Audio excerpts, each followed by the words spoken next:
Eto guys, may nagtanong sa atin, no? Kung nag-primer, nagkulay ka na, tapos hinabulan mo ng puti, kailangan mo bang mag-ulit ng primer ulit? Pwede nang hindi guys, katulad dito. Ito, nakakulay na to. Nakulayan na natin ng silver. Tapos hinabulan natin ng puti na yellow. Ayan, yung puti, kahit anong puti guys. Ayan, hinabulan na natin. Pwede na nating direkta ng kulay ito. Ayan. Kasi may nagtanong kung kailangan pa bang ulitan ng primer.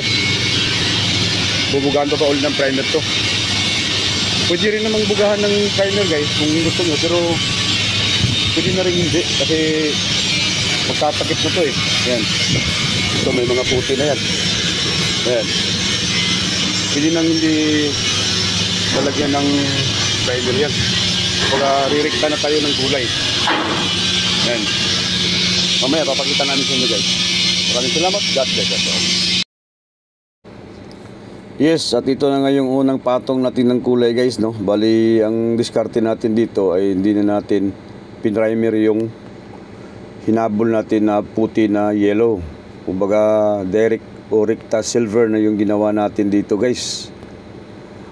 Ganyan lang yung diskarte natin guys. Kumbaga sa una, bubugahan natin to ng isang patong muna. Ayan, kumbaga wag nating diinan muna guys. Tapos yung mixing natin sa kulay ay wag nating masyadong damihan ng thinner.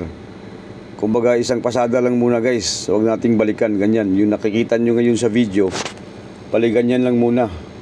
Daanan lang muna natin ng isa galing sayo sa taas, pababa.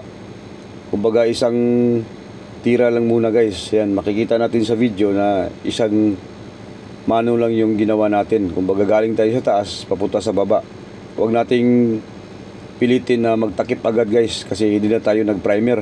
Kumbaga dahan-dahan lang muna yung buga natin sa kulay natin na silver. Ayun guys, makikita natin na binugahan na natin ng kulay.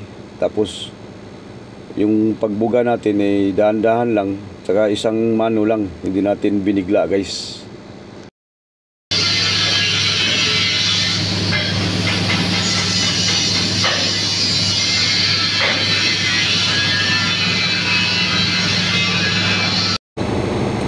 Tungkol nga rin pala sa nagtanong guys, kasi may nagtanong, nag-comment nung nakaraang video natin na parang ganito din yung sistema, hindi na natin pinrimer.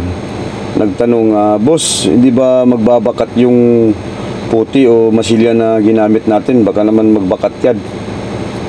Ang masasabi ko dyan, hindi naman siya magbabakat, basta yung mixing ng silver natin ay huwag nating labnawan. Kumbaga, yung pagliha natin dapat nakapino na yun. Bago natin bugaan, dapat pino na yung pagkaliha natin ng puti para hindi siya magbakat guys. Tsaka ang mangyayari naman kasi dito ay bali dalawang patong na kulay yung gagawin natin dito. Ayan ngayon, unang tira natin to, ayan makikita pa natin yung mga puti kasi unang tira pa lang yung ginawa natin guys. Kumbaga kailangan nating ulitin ulit ito. Bali dalawang buga yung gagawin natin. Ito na yung pangalawang buga. Kailangan dalawang buga talaga yung gagawin natin dito para matakpan yung puti. Tsaka huwag kayong matakot guys kasi hindi naman magbabakat yun kasi yung ginamit natin dito ay dilaw na puti. Tapos nilihan naman natin ng maayos. Kumbaga patapos nating maliha ng 220 ay ginamitan natin ng pino na liha. Gumamit tayo ng 400 tapos niliha pa natin ng pino na 600. Ganyan lang yung diskarte natin dito guys.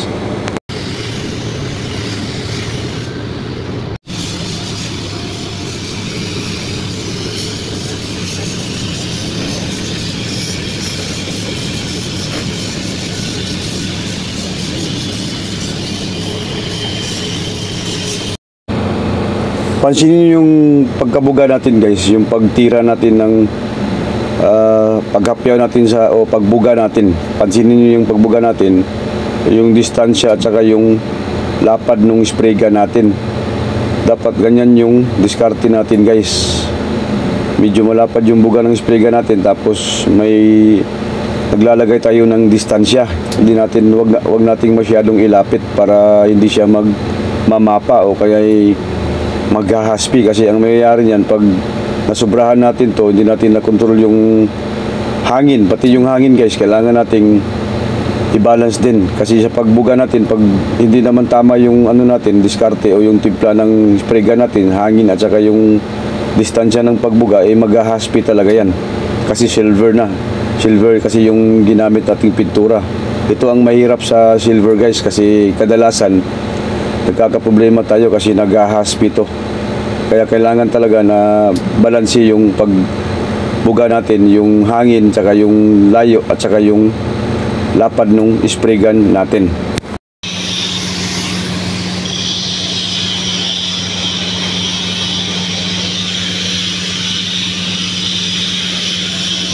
Ito guys, matapos nating mabagahan ng dalawang patong, ito na yung naging resulta niya. Ayan.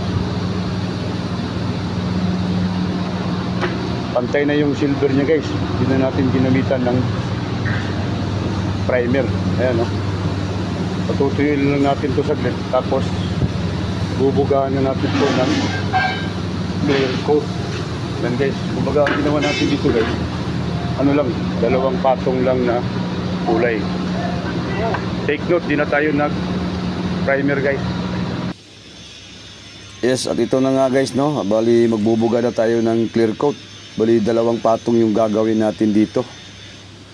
Ayan yung diskarte natin guys. Pag nagbuga tayo ng clear coat, kumbaga isang pasada lang din. Huwag na muna nating diinan sa unang buga natin.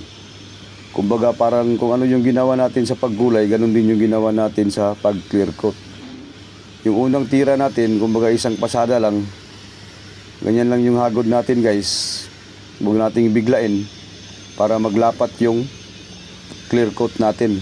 Kumbaga isang way lang muna yung gagawin natin dito. Ayan. Huwag nating biglain guys. Saka huwag na muna nating diinan masyado. Kasi yung gagawin natin dito dalawang puga ng clear coat. Kaya natin ginawa yung ano guys, hindi natin muna diniinan para paglapat at saka lumapat yung clear coat sa ilalim guys, para talagang papantay yung clear coat natin. Kumbaga pagkatapos natin bugahan ng first coat o unang patong ng clear coat ay huwag na muna nating diretsahin sa pagbuga ng pangalawang patong. Kumbaga i-ano na natin guys, patuyuin muna natin ng at least 10 minutes o 15 minutes bago natin bugahan ng clear coat.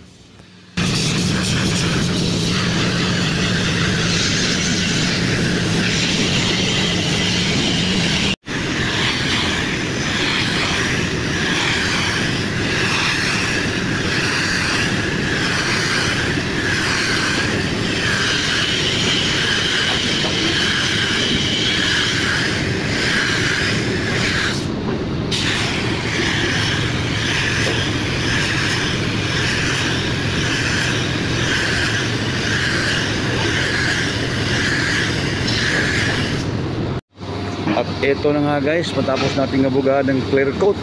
Ayan na yung resulta niya guys. Ayan. Bali dalawang patong na clear coat yung ginawa natin dito guys. Ayan. Isang Capsi Silver na Latico, yung brand ito. Ayan guys. Tapos na rin natin. Yes, at ito na nga yung naging resulta niya guys, no. Natapos na nating mapinturahan yung high pressure compressor. Ayan guys, maraming salamat sa panonood. Sana ay may natutunan kayo. Maraming salamat at God bless us all.